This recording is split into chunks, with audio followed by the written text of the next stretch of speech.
മോനെ കിട്ടി. യെസ്, ഞാൻ കുറേ നാളായിട്ട് ആഗ്രഹിച്ചിരുന്ന സാധനമാണിത് ഇപ്പം എൻ്റെ ഇരിക്കുന്നത്. Yes, it's a daily planner. ഇപ്പം നിങ്ങൾ ചിന്തിക്കുന്നുണ്ടായിരിക്കും വർഷം തീരാറായി അപ്പോഴാണോ പ്ലാനർ എഴുതാൻ പോകുന്നതെന്ന്. അല്ല, ഈ ന്യൂ റെസൊല്യൂഷനൊക്കെ ജനുവരിയിൽ തന്നെ തുടങ്ങണമെന്നൊന്നും ഇല്ലല്ലോ. നമ്മൾ എപ്പോൾ നന്നാവും തോന്നുന്നു അപ്പം അങ്ങ് നന്നായിക്കണം. ഞാൻ ഈ സാധനം ജൂലൈ ഫസ്റ്റ് വീക്കിലെ വാങ്ങി വെച്ചിട്ടുണ്ടായിരുന്നു. ഓഗസ്റ്റ് ആകാൻ വേണ്ടിയിട്ട് വെയിറ്റ് ചെയ്തിരിക്കുകയായിരുന്നു എഴുതി തുടങ്ങാനായിട്ട്. Actually August is my birth month. അപ്പോൾ ഇതിലും നല്ല സമയം വേറെ ഉണ്ടോ? ഓക്കെ, അപ്പോൾ നമുക്കിതിൽ എന്തൊക്കെയാണ് ഉള്ളതെന്ന് നോക്കാം. സത്യം പറഞ്ഞാൽ ഇതുപോലത്തെ ഒരു സാധനമാണ് ഞാൻ നോക്കി നടന്നിരുന്നത്. ഞാൻ കുറേ സൈറ്റിൽ ആപ്പിലൊക്കെ നോക്കി പ്ലാനർ, പക്ഷെ ഞാൻ ഉദ്ദേശിച്ചതുപോലുള്ളൊരു സാധനമൊന്നും എനിക്കത് കാണാൻ പറ്റിയില്ല. അപ്പോഴാണ് ഞാൻ ഈ പ്ലാനർ കുറേ ഇൻഫ്ലുവൻസേഴ്സിൻ്റെ വീഡിയോയിലൊക്കെ കാണുന്നത്. അപ്പോൾ തന്നെ ഞാൻ അവരോട് കോൺടാക്ട് ചെയ്ത് ഇതിൻ്റെ ഡീറ്റെയിൽ ചോദിച്ചു.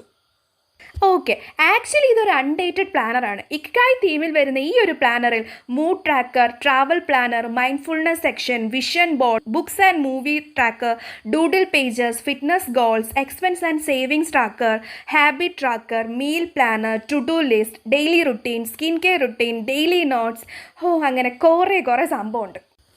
ലൈഫ് പ്രൊഡക്റ്റീവ് ആക്കാൻ ആരാണ് ആഗ്രഹിക്കാത്തത്? സത്യം പറഞ്ഞാൽ ഇന്ന് തൊട്ടാണ് ഞാനിത് എഴുതി തുടങ്ങിയതെങ്കിലും ഇന്ന് ഫുൾ എനിക്കൊരു പോസിറ്റീവ് എനർജി ആയിരുന്നു. അപ്പോൾ പ്ലാനർ ഞാൻ വാങ്ങിയത് ഷാലറ്റ്സ് ഓഫ് പേപ്പറീസ് എന്ന ഒരു ഇൻസ്റ്റാഗ്രാം അക്കൗണ്ടിൽ നിന്നാണ്. അപ്പോൾ അവരെ ഞാൻ ഇത് ടാഗ് ചെയ്യുന്നതാണ്. അപ്പോൾ നിങ്ങൾ അവരോട് ബാക്കി ഡീറ്റെയിൽസ് ചോദിച്ചോളൂ. താങ്ക്